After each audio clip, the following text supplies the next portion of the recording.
साथ संगत प्रेम से कहना, प्रेम सहिता कहंतो। संसार को ज़रूरत है, इस देश को ज़रूरत है,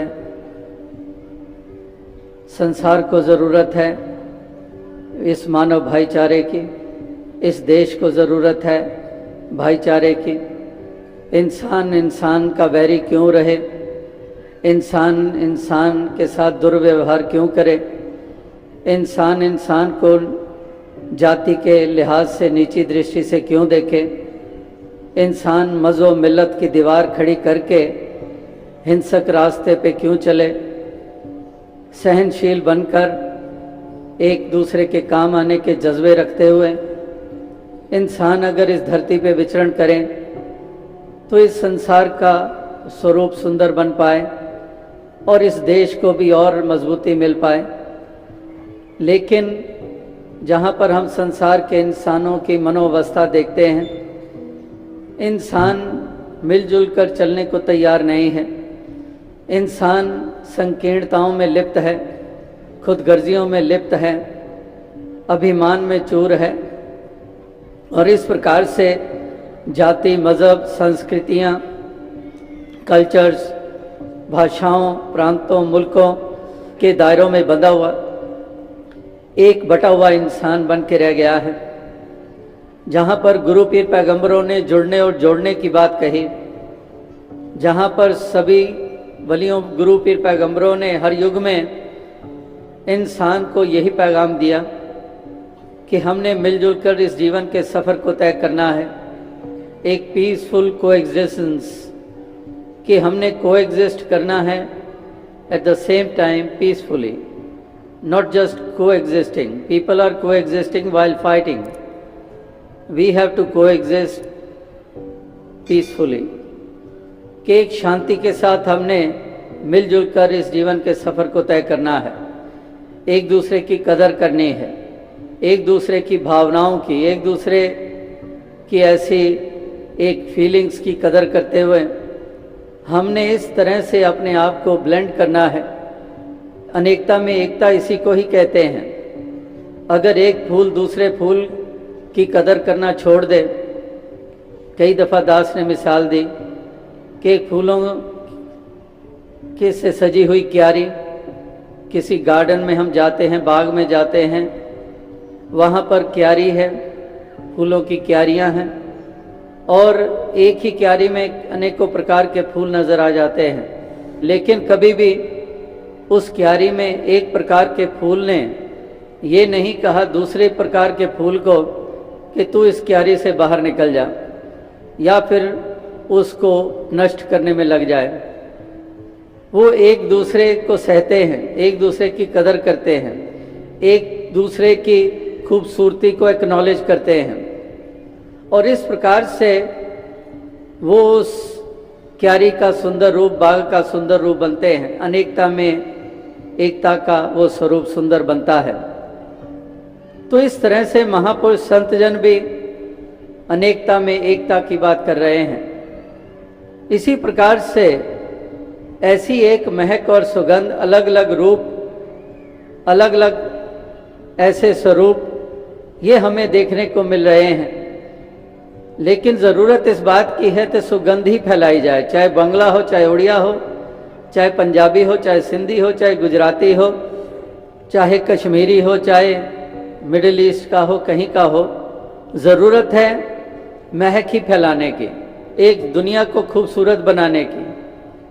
तो इस तरह से एक महक फैलाने की ज़रूरत है, वरना दुनिया की संकीर्णताएं और दुनिया की हिंसक प्रवृत्ति, दुनिया के अहम, दुनिया के लोभ लालच, ये सब दुर्गंध ही फैला रहे हैं।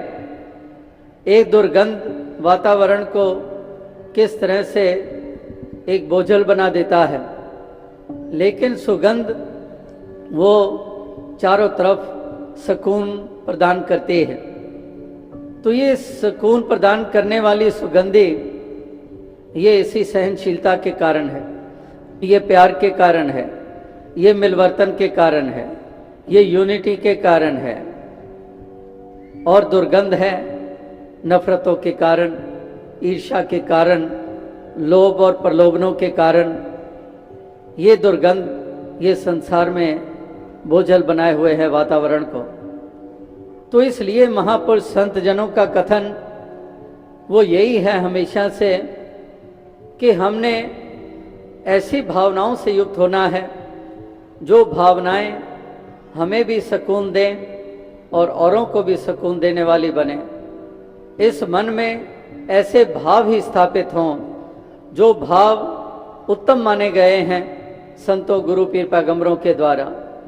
मन तो मन है और मन के भाव भी होंगे।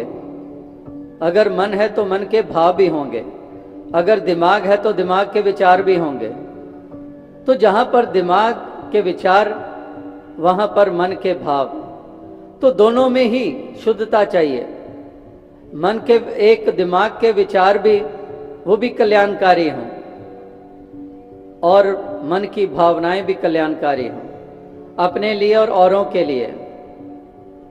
अभी कल ही आपने देखा जहां हिंदुस्तान के प्रधानमंत्री ने सबको मुबारकबाद दी जब हिंदुस्तान ने ऐसी अचीवमेंट की कि मंगल ग्रह की तरफ जो मंगलयान छोड़ा गया उसमें सफलता हासिल की गई और सबको मुबारकबाद दी गई।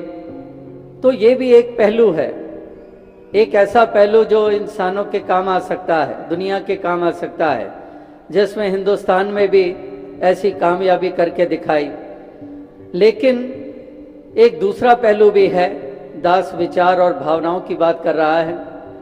अब इसका दूसरा पहलू भी है साइंस का कि इतने इतने विनाशकारी हथियार भी बनाए हैं इसी साइंस ने कि कितने कितने विनाशकारी न्यूक्लियर आर्सेनल्स, कितने कितने भयानक ऐसे रूप जहां पर इतने हथियार जिससे कितने कितनों की जाने जाती हैं। तो ये निर्भर करता है विचार और भावनाओं के ऊपर।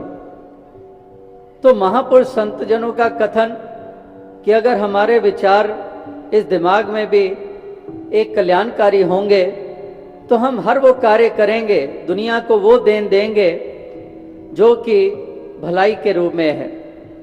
लेकिन अगर इसी दिमाग में कुछ जहर सा भर जाए, इस मन में कोई ऐसी विपरीत भावना प्रवेश कर जाए, एक डोमिनेट करने की भावना बन जाए, तो फिर ये विचार ऐसे आएंगे, योजनाएं ऐसी बनेंगी जिसके कारण इंसानियत का ही नुकसान होगा और इस मन की भावनाएं भी विषैली हो जाएंगी।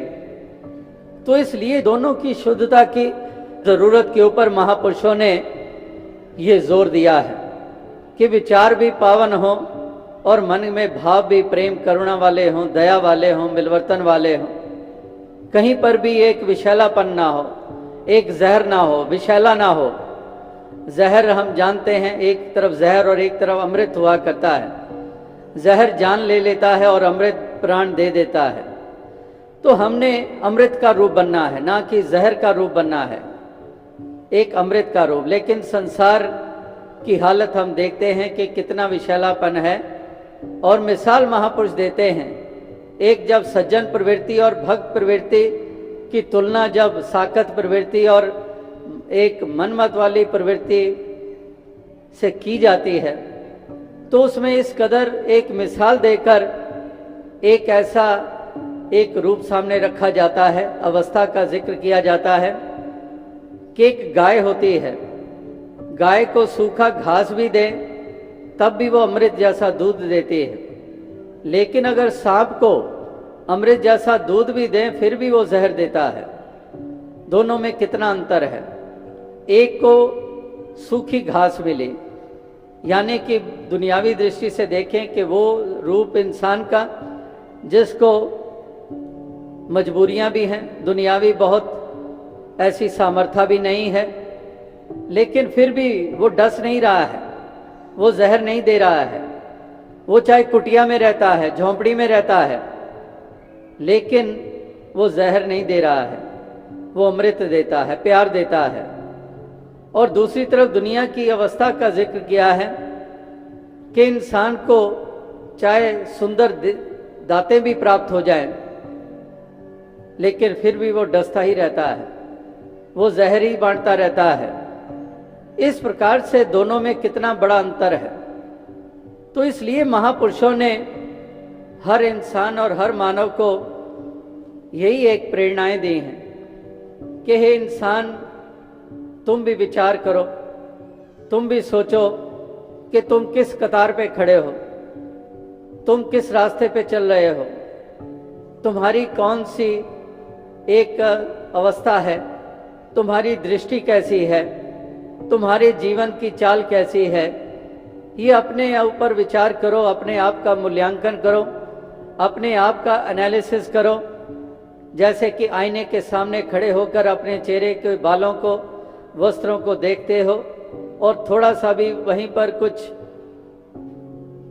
कमी पेशी हो, उसको दूर करने में एकदम से अगर बाल बिखरे हैं, एकदम से हाथ सर पे चला जाएगा, जो बाल बिखरे हुए हैं उनको समेट लेते हो। अगर चेहरे के ऊपर थोड़ा सा भी दाग लगा है उसको पोंछ लेते हो। अगर कपड़ों में भी कहीं पर ऐसे कुछ गंदगी लगी हुई है उसको झाड़ लेते हो। तो जैसे आईने को देखकर अपने आप को संवार लेते हो, इसी प्रकार से ये अंतर मन में झांकना और अपनी अवस्था को देखकर इसको फिर सुंदर रूप देना। जैसे उस आईने को देखा, साथ ही हाथ चला गया, किसी को कहने की जरूरत नहीं पड़ी, अपनी ही आंखों ने अपना ही रूप देख लिया आईने के द्वारा और सीधा ही हाथ उस तरफ चल निकला उस दाग को मिटाने के लिए और उस बिखरे हुए बालों को संवारने के लिए।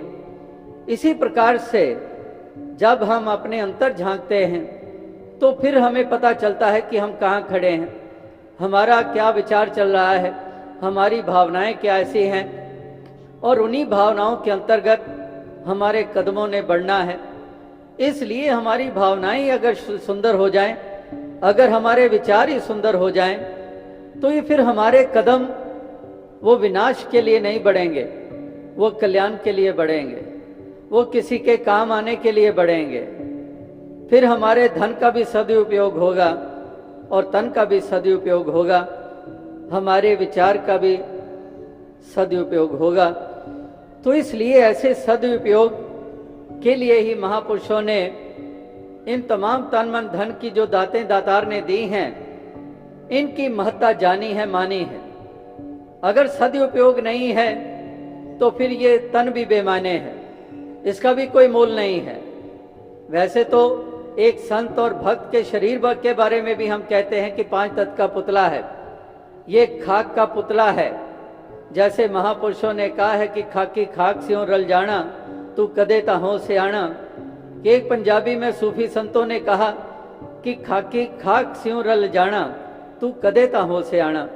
कि ये खाकी तेरा ये शरीर, इसने खाक में ही मिल जाना है, तू अभी तो समझदारी का इस्तेमाल कर ले, कदे ताहों से आना, कि अब कुछ तो समझ हासिल कर ले, अभी तो संभल जा। तो इस प्रकार से ये महापुरुष संत जनों ने यही कहा कि इस तन की भी कीमत तभी है, ये धन दौलतों की भी कीमत तभी है, ये दिमाग की भी कीमत तभी है, इस सर की भी कीमत तभी है अगर ये कल्याण में लगते हैं, अगर सद्भावनाओं से युक्त होकर इनका इस्तेमाल होता है। तो इसलिए इन सब की पवित्रता तभी है, इन सब की महत्ता तभी है। और अगर ऐसा नहीं है तो फिर ना ये तन की कीमत है, और दौलतें चाहे इकट्ठी कर ली हैं, महल माड़ियां इकट्ठी कर ली हैं, लेकिन वो खंडर से ज्यादा उसकी कोई कीमत नहीं महापुरुषों ने लगाई।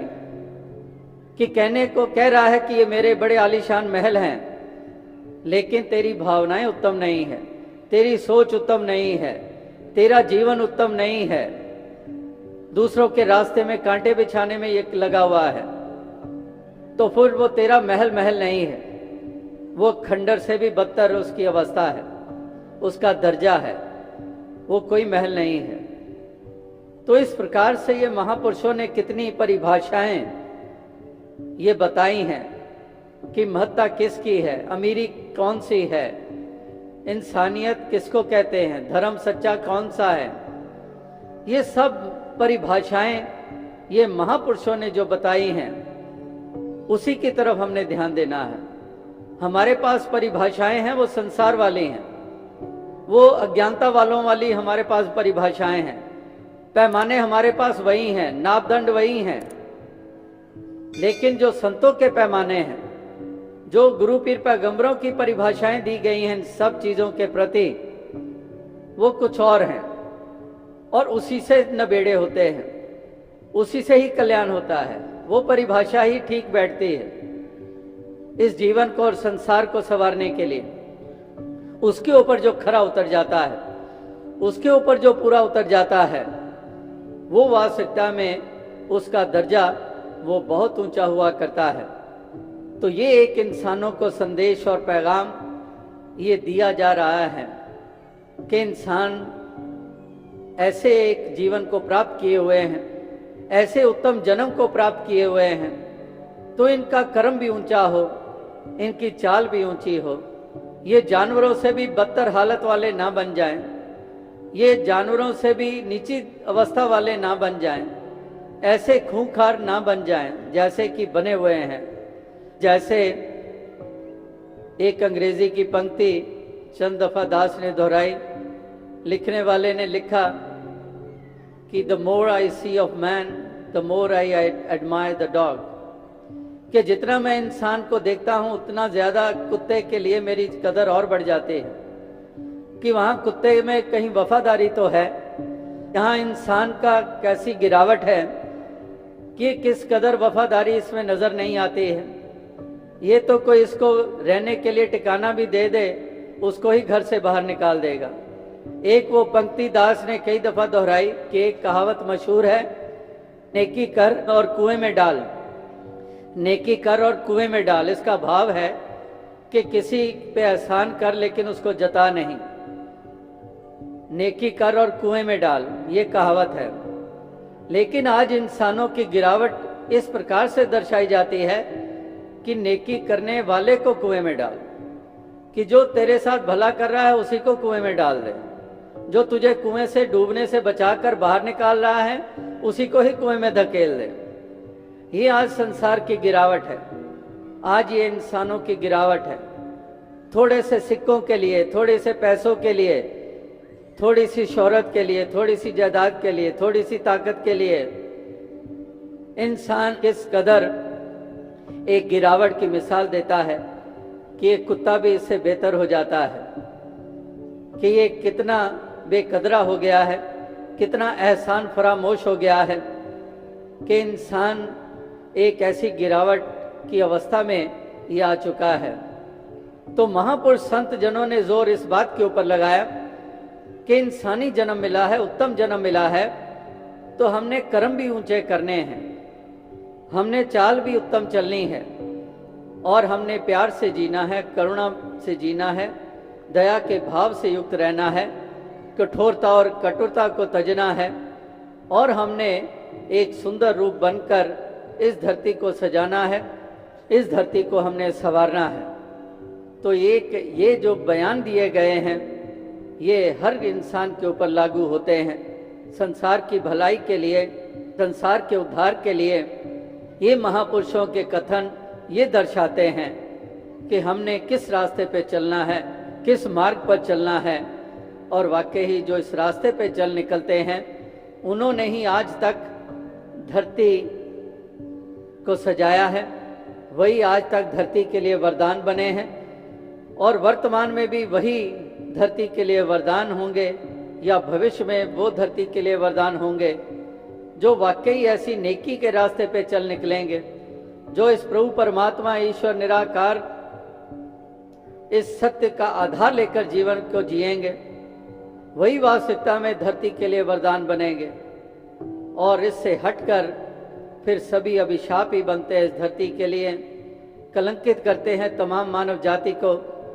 ऐसी दरिंदगी का जब प्रमाण देते हैं, ऐसी गिरावट के जब प्रमाण देते हैं, धर्म को भी बदनाम करते हैं, जब धर्म को एक टूल बनाकर एक मासूमों की जानें लेने पे निकल जाते हैं, तो वो अभिशाप होते हैं, वो कर्ष होते हैं धरती के लिए, वो वरदान नहीं हुआ करते हैं।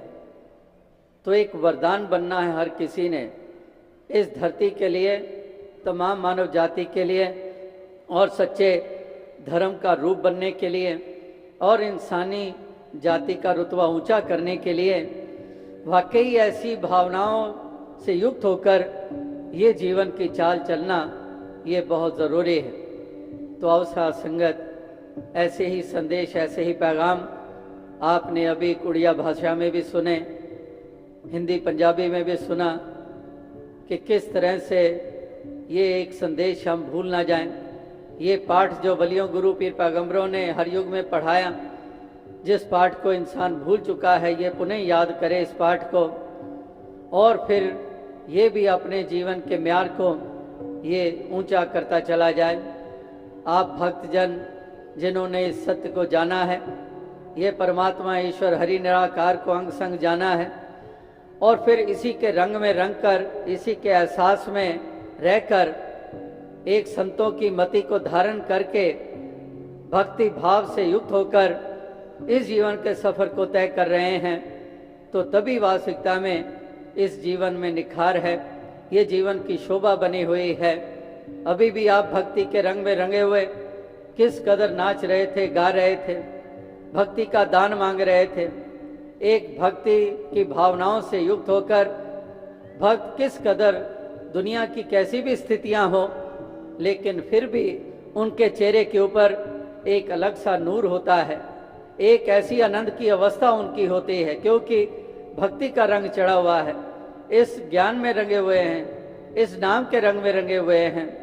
तो एक ऐसी उनकी अवस्था कि चाहे कैसी भी स्थितियां हो, लेकिन ये नाच भी रहे हैं, ये गा भी रहे हैं।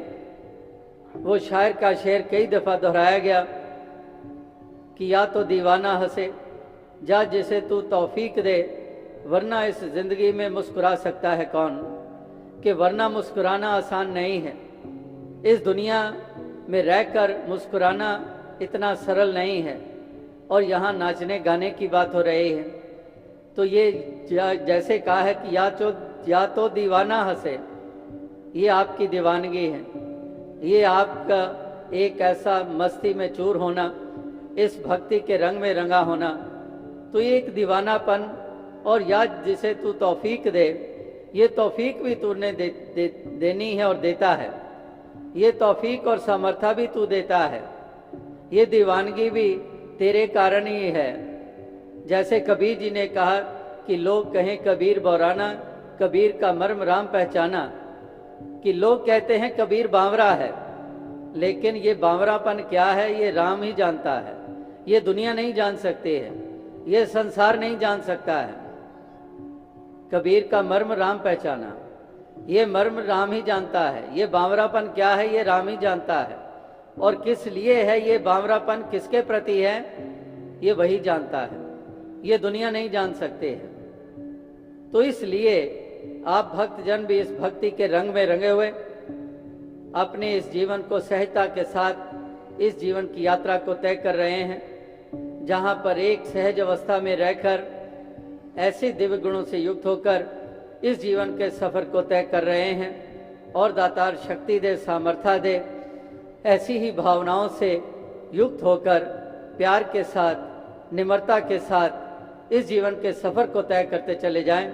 अहम और अभिमान, घृणा और नफरत, ये तो पहले ही दुनिया में बड़ा सामान है इसका भरा हुआ। तो हमने प्यार के रास्ते पे चलना है, हमने एक निम्रता पूर्वक इस जीवन के सफर को तय करना है। दुनिया में दूसरों को नीचा दिखाया जाता है, नीचा माना जाता है, लेकिन भक्तजन अपने आप को नीचा मानते हैं, अपने आप को दास मानते हैं, अपने आप को विनम्र करते हैं। आपस को जो जाने नीचा, सही गनिए सबसे ऊंचा। कि जो अपने आप को नीचा मानता है वही सबसे ऊंचा हुआ करता है। और गुरु पीर पैगंबर भक्तजन तभी ऊंचे हुए, चाहे वो पंच सखा हो, चाहे वो तुकाराम जी हो, चाहे कबीर जी हो, चाहे नामदेव जी हो, चाहे मीराबाई हो, जिनका भजन आपने सुना। इस तरह से तमाम जो ऊंचाइयां जिनको हासिल हुई सही मायनों में, वो वही थे जिन्होंने विनम्रता को धारण किया। आपस को जो जाने नीचा, सही गनिए सबसे ऊंचा। जो अपने आप को निमाना मानता है वही सबसे ऊंचा हुआ करता है। तो इस तरह से एक विनम्रता से युक्त होते हैं भक्त। वो दूसरे को नीचा क्यों कर दिखाएंगे? जब अपने में अभिमान ही नहीं है। अभिमान में जो चूर होते हैं वही दूसरों को नीचा दिखाते हैं। और वो भी एक मिसालें कई दफ़ा दास ने दी कि किस तरह से एक इंसान जा रहा था और उसकी पत्नी साथ जा रही थी, और पत्नी कहने लगी पति की तरफ देखकर कि कैसे कपड़े पहन रखे हैं, मदारी लग रहे हो। और आगे से पति कहता है कि मदारी तो लगूंगा ही, क्योंकि तू बंदरिया मेरे साथ चल रही है। तो इस तरह से दोनों ही लगे हुए हैं एक दूसरे को नीचा दिखाने में। तो ये संसार की हालत है, जाति के लिहाज से एक दूसरे को नीचा दिखाना, मजहब धर्म के लिहाज से एक दूसरे को नीचा दिखाना, संस्कृति मेरी ऊंची है तेरी नीची है, मेरे पहरावे ऊंचे तेरे नीचे हैं, मेरी भाषा ऊंची तेरी नीची है, मेरा प्रांत ऊंचा तेरा नीचा है। तो इस दौड़ में ही लगे रहते हैं, एक दूसरे को नीचा ही दिखाते रहते हैं। लेकिन महापुरुष भक्तजन विनम्रता के कारण ये दूसरे को नीचा नहीं दिखाते हैं, ये अपने आप को ही निमाना बना लेते हैं। और जो अपने आप को जिसने पहले ही निमाना बनाया हुआ है उसको नीचे कौन गिरा सकता है?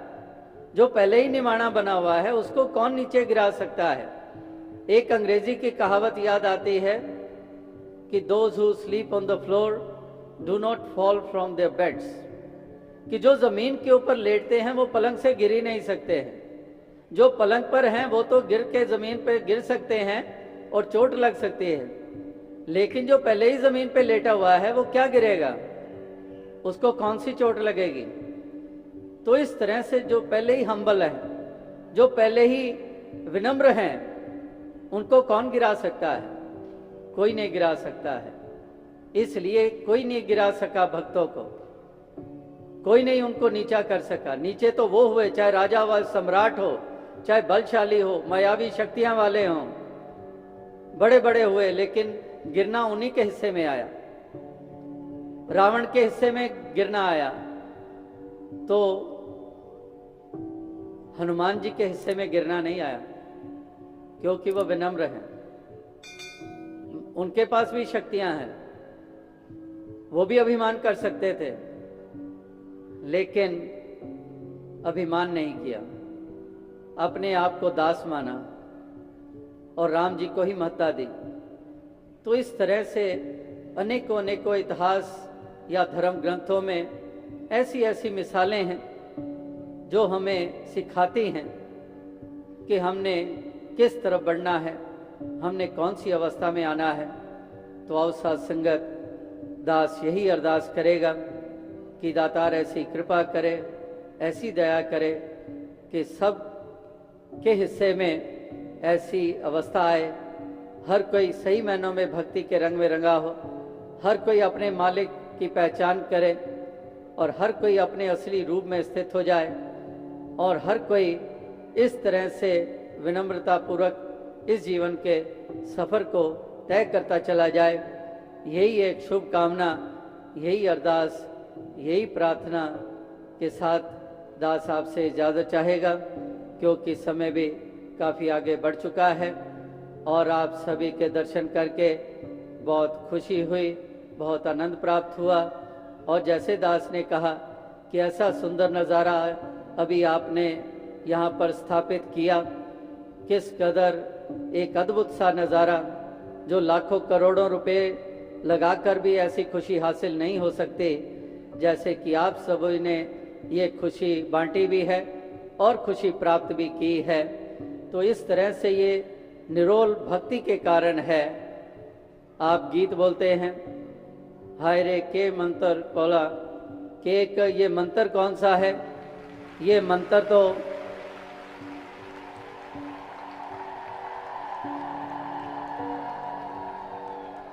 तो ये मंत्र जो है, ये कोई और वो दुनिया में जैसे जादू मंत्र होते हैं वो मंत्र नहीं है।